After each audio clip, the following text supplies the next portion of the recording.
নজর রাখবো পরবর্তী সংবাদে। জঙ্গল সাফারির টিকিট না নিয়ে বিশৃঙ্খলা এবার সৃষ্টি হয়েছে এবং পর্যটকদের মধ্যে একটা হতাশার ছাপ লক্ষ্য করা গেছে। জলদাপাড়ায় টিকিট না পেয়ে ফিরে যেতে হয়েছে বহু পর্যটককে। ছুটির দিন উপলক্ষে রবিবার থেকেই পর্যটকদের একটা ভিড় জমতে শুরু করে জলদাপাড়ার জাতীয় উদ্যানে, কিন্তু সকাল থেকেই সাফারির টিকিট কাটতে লক্ষ্য করা যায় লম্বা লাইন। আর দীর্ঘ লাইন থাকায় পেছনের দিকে পর্যটকরা বিচলিত হয়ে পড়েন এবং শুরু হয় চরম বিশৃঙ্খলা। যাব বিস্তারিত, আমাদের সঙ্গে যুক্ত হয়ে গেছে প্রতিনিধি শান্তনু পান। শান্তনু, কি জানতে পারছো? যে ছুটি পড়ে সেই ছুটির আগেই কিন্তু এই টানা 3 দিন ছুটি পাওয়া গেছে ঈদ উপলক্ষে। আর বাঙালি কিন্তু ঘোরার জন্য অপেক্ষা করে থাকে যে গরমের সময় 2 থেকে 3 দিন যদি ছুটি একসাথে পেয়ে যায় তাহলে কিন্তু তারা কাছাকাছি যে ডেস্টিনেশন গুলো থাকে সেখানে কিন্তু পরিবারকে নিয়ে ছুটি কাটাতে যায়। তো এদিন আলিপুরদুয়ারের যে জঙ্গল রয়েছে জলদাপাড়া, সেই জলদাপাড়ার যে সাফারি টিকিট তা কাটা নিয়ে কিন্তু চরম বিশৃঙ্খলা দেখা যায়। কারণ আমরা জানি যে এখানে কিন্তু অনলাইনের কোনো ব্যবস্থা ছিল না।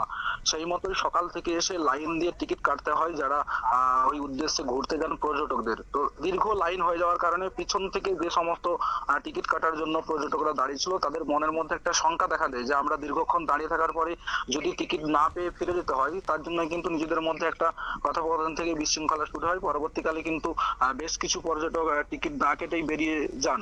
তবে কর্তৃপক্ষের পক্ষ থেকে বলা হয়েছে যে এই ধরনের যে পর্যটকদের মধ্যে একটা বচসা বা বিশৃঙ্খলা আগামী দিনে যাতে না ঘটে সে কিন্তু ব্যবস্থা নেওয়া চলছে।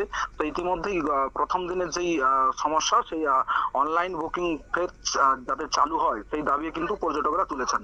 শতাব্দী, সেখানে কার্যত জাতীয় উদ্যান কর্তৃপক্ষের পক্ষ থেকে কোনো রকমের কি ব্যবস্থাপনা ছিল না সেখানে?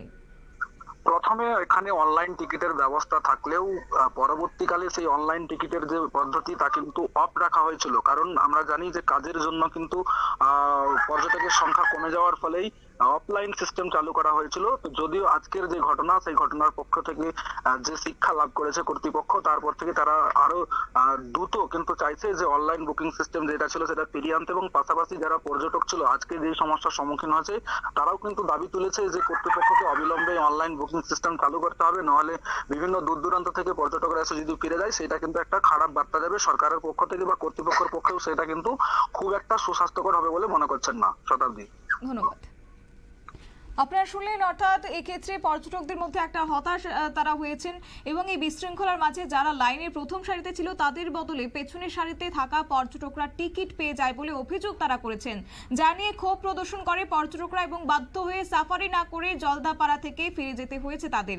গত জানুয়ারি মাসেও আলিপুরদুয়ার জেলা সফরে এসে উত্তরবঙ্গের প্রতিটি জঙ্গলে প্রবেশ মূল্য তুলে দেওয়ার জন্য নির্দেশ দিয়েছিল সেখানকার মুখ্যমন্ত্রী। এরপরে এই উত্তরের জঙ্গলগুলিতে কমছে সাফারির খরচ, যার ফলে স্বাভাবিকভাবে একটা উপচে পড়া ভিড় লক্ষ্য করা গেছে পর্যটকদের মধ্যে। কিন্তু তার পূর্বে এই সাফারির টিকিট অনলাইনে কাটা গেলেও এখন আর সেই সুবিধা পাচ্ছে না।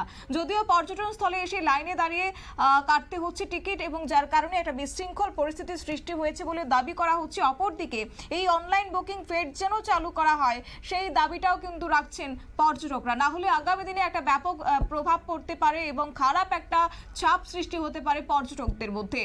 নিয়ে নিচ্ছে ছোট্ট একটি বিজ্ঞাপন বিরতি, সঙ্গে থাকুন।